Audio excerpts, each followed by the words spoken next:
Hello hi மக்களே, நான் உங்கள் அருண் ஷெஃப். கறியை நல்லபடியாக அரிஞ்சு முடிச்சு ஸோ அடுப்பில் வேக வச்சாச்சு. நம்ம வீட்டில் பார்த்தீங்கன்னா கேஸ் அந்த பக்கம் இருக்கும். அந்த பக்கம் பார்த்தீங்கன்னா வீட்டுக்குள்ளே வந்து இந்த மாட்டுக்கறி ஆட்டுக்கறிலாம் கொண்டு போக மாட்டாங்க. கோழிக்கறி மட்டும் தான் வீட்டுக்குள்ளே கொண்டு போவாங்க.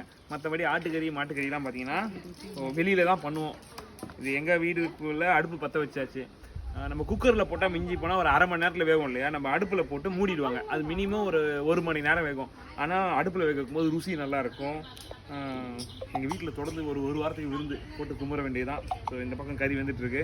ஃப்ரெண்ட்ஸ் வேறு வந்துட்டு இருக்காங்க ஊர்லேருந்து. ஒரே பார்ட்டி, இன்றைக்கி சண்டே இல்லையா, பார்ட்டி பண்ணி மஜா பண்ணி ஜாலியாக நல்ல கறி. எனக்கு தெரிஞ்சு ஒரு 4 கிலோ கறி வேக வச்சுருக்கோம். 3 பேர் 4 கிலோ கறி, 1 கிலோ எக்ஸ்ட்ரா எடுத்துருக்கோம். ஒரு ஆளுக்கு 1 கிலோன்னு கணக்கு பண்ணாலும் 1 கிலோ எக்ஸ்ட்ரா இருக்குது. போட்டு குமுறி நாக் அவுட் பண்ணுறோம். ஸோ கறி வெந்துட்டுருக்கு, கலரும் மாறிட்டுருக்கு. அது இன்னும் 2 கட்டை வச்சு வேக வச்சுருவோம்.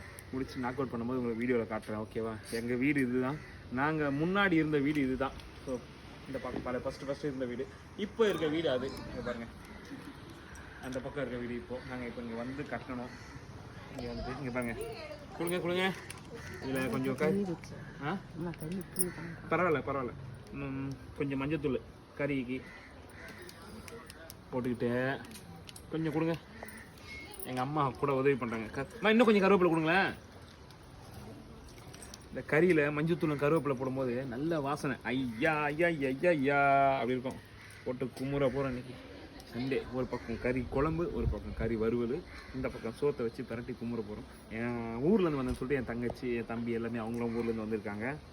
அவங்களுக்கு வந்து ஒருத்தவங்களுக்கு இறால் ப்ரான் பண்ணுறோம், ஒருத்தவங்களுக்கு வந்து நாட்டுக்கோழி, ஒருத்தவங்களுக்கு வந்து பாய்லர் கோழி.